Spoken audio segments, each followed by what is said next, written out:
ఇద్దరు కుమారులుండి, పెద్దవాని పేరు జోసెఫ్, చిన్నవాని పేరు జేమ్స్. ఆ మనుష్యుడు బహు ఆస్తి గలవాడు. చాలా మంది పనివారు ఆయన ఎంత పని చేస్తూ ఉండుచున్నారు. ఆ మనుష్యుడు దేవుని యందు భయభక్తులు గలవాడు. ఒకానొక దినమున జేమ్స్ తన తండ్రికి తెలియజేయకుండా తన మిత్రులైన జెరోమ్ మరియు సిల్వర్ కలవడానికి వెళ్ళను.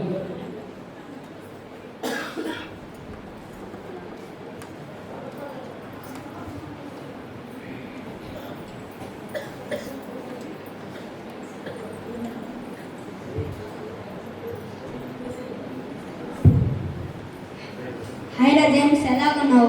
బాగున్నాను. అవును, సిలోన్ ఎక్కడ? అదిగో వచ్చేస్తున్నాను కదా.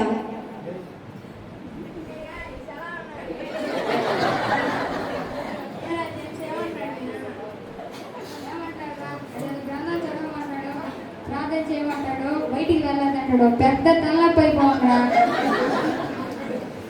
నాకు తెలుసురా, నేను ఇంకా అలాగే బాధపడుతున్నాను గుర్తు చేయడానికి అడిగా. భలే చెప్పావురా. అవునా జేమ్స్, ఇవాళ సినిమాకి వెళ్దామా? కొత్త సినిమా రిలీజ్ అయిందంట పండక్కే.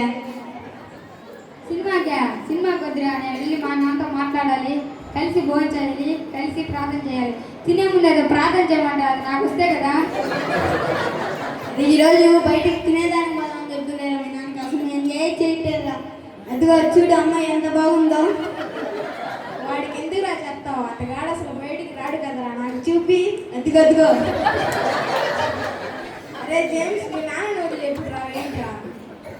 అదే నాకు అలానే ఉంది, నరకంలో ఉన్నట్టు. నేను జేమ్స్, నా నరకం నుండి ఇప్పుడు బయటకు వస్తాడు. వాడు చూడు ఎంత ఎంజాయ్ చేస్తున్నాడో, మనం కానీ చేద్దాంరా. రే జేమ్స్, ఇంకా ఎన్ని రోజులు రా? ఇప్పుడు మన వయసు 20 సంవత్సరాలు, మన అయితే ఇంకో 20 సంవత్సరాలు. అప్పటికి మొత్తం వాడిపోతాయి. ఇప్పుడే ఎంజాయ్ చేయాలిరా. మీ నాన్నకాడ నీ ఆస్తి తీసుకుని వచ్చారా, మనం ప్లేస్కి వెళ్ళి ఎంజాయ్ చేద్దాం ఫుల్గా. అవునరా, మీరు ఎప్పుడు నాతోనే ఉంటారు కదా. ఇప్పుడే వెళ్ళి ఆ పెద్ద మనిషి దగ్గరికి వెళ్ళి నాకు రావాల్సిన ఆస్తి తెచ్చేసుకుని మనం ఎంజాయ్ చేద్దాం. శబాష్ రా, ఇప్పుడు నాకు నచ్చావా జేమ్స్? మేము వెళ్ళి రెడీ చేసి వస్తాం. ఈ లోపల నువ్వు కానీ వచ్చి.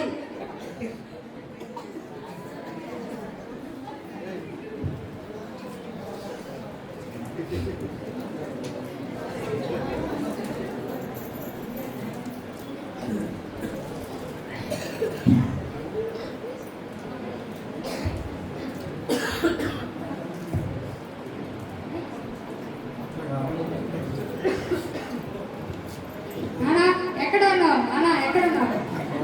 చెప్పు జేమ్స్, ఏమైంది? ఏం లేదు, నాకు రావాల్సిన ఆస్తి నాకు ఇచ్చి. నాకు ఇక్కడ ఏమీ బాగలేదు, నేను బయటికి వెళ్ళాలి, నాకు ఇచ్చే నానా. బాబు జేమ్స్, ఏమైంది నీకు ఇవాళ? నీకు పాడాల్సిన కలిగించింది ఎవరు? నువ్వు రోజు ప్రార్థన చేస్తావుగా, ఆయనకి తెలియకుండా ఏం జరగదంటావుగా, ఆయన కలిగించేయడం వల్లే. బుద్ధి లేకుండా మాట్లాడేది జేమ్స్. ఏమైంది నీకు ఇవాళ? బుద్ధి నీకు ఉండగా నేను అడిగిచ్చేయను, నాకు రావాల్సిన నాకు ఇచ్చేయి. నేను పోతా, మళ్ళీ కొడదా నీ నరకంలోకి. బాబు జేమ్స్, నేను చెప్పేది విను. నువ్వు చిన్నవాడివి, నీకు అసలు ఏం తెలుసు నువ్వు బయటికి వెళ్తావు? నేను బాగానే ఉన్నాను. అసలు సంభాషణ ఏంటి? నాది కాదు, నేను అడిగానా? నాదే కాదు, నేను అడిగి నాకు ఇచ్చి నేను వెళ్ళాలి. ఆ తర్వాత జేమ్స్ ఎంత చెప్పినా వినకపోవడంతో తప్పక ఒక లాయర్ని పిలిచి జేమ్స్కి రావాల్సిన ఆస్తిని పంచిపెట్టాను. అయితే వెళ్ళేట్రా,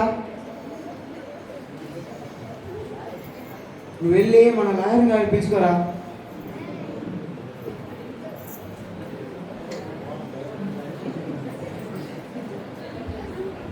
వస్తే సార్. లాయర్ గారు, నా కొడుకు వాళ్ళ ఫ్రెండ్స్తో పాటు బయటికి చెడిపోయాడు. నాకు అసలు ఏమైందో అర్థం కావట్లేదు. వాడికి రావాల్సిన ఆస్తి వాడికి ఏదో ఇచ్చేయాలి లాయర్ గారు. అలాగే సార్, మీరు చెప్పినట్టే చేస్తాను.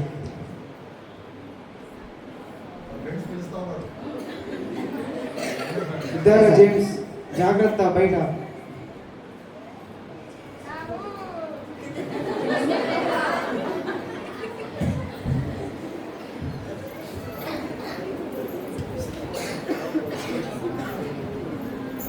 కొన్ని దినములైన తర్వాత జేమ్స్ సమస్తంలో కూర్చుకొని తన ఫ్రెండ్స్తో దూర దేశంలోకి వెళ్ళాను.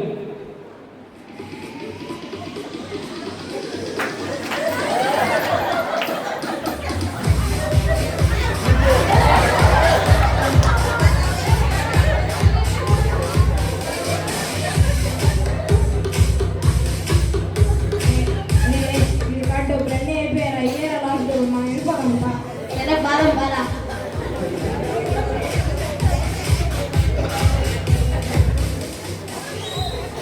అచ్చట తన ఆస్తిని జోదాలతో తనకు కలిగిన సమస్తమును పాడు చేసింది. తన ఫ్రెండ్స్ అందరూ తనకు కలిగిన సమస్తము అయిపోయాక జేమ్స్ వదిలిపెట్టి వెళ్ళిపోయారు. కొన్ని దినములైన తర్వాత జేమ్స్ సమస్తమును కోల్పోయింది. జేమ్స్కి తినుటకు కానీ తాగుటకు కానీ నీరు కానీ ఏమీ దొరకలేదు. ఒకనొక దినమున ఆ దేశంలో ఒకరి యొద్దకు వచ్చింది. అతనికి ఆ దేశంలో పందులు కలవు.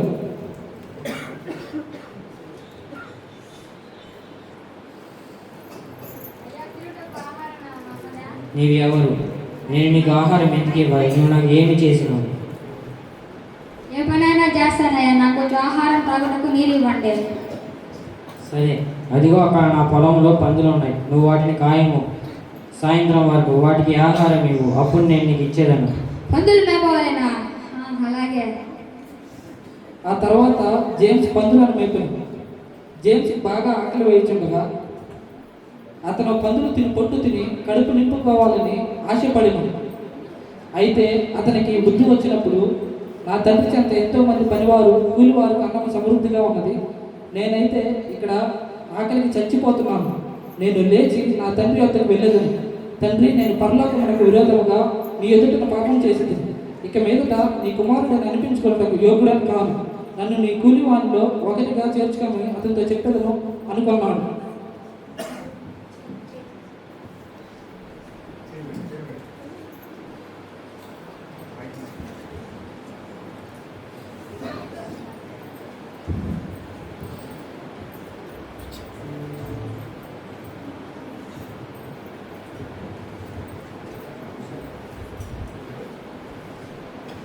జేమ్స్ లేచి తన తండ్రి వద్దకు వచ్చాడు.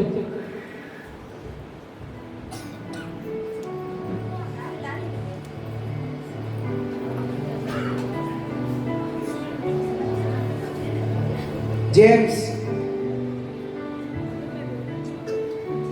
ఏమైంది?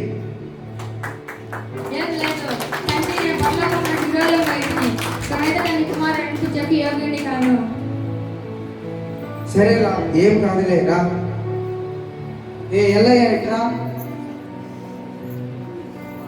ఈ నా కుమారుడు తప్పిపోయి మరలా బ్రతికెను, తప్పిపోయి మరలా దొరికెను, చనిపోయి మరలా బ్రతికెను.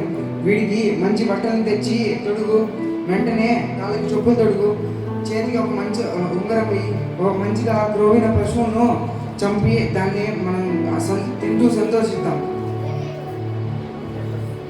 మనమందరమును శరీరము యొక్కయు మనస్సు యొక్కయు కోరికలను నెరవేర్చుకొంచు మన శరీరాశను అనుసరించి మునుపు ప్రవర్తించినను దేవుడు కరుణా సంపన్నుడై ఉండి మనము మన అపరాధముల చేత చచ్చిన వారమై ఉండినప్పుడు సైతము మన ఎడల తన మహాప్రేమ చేత మనలను క్రీస్తుతో కూడా బ్రతికించింది. కృప చేత మనం రక్షింపబడి ఉన్నాము. Thank you.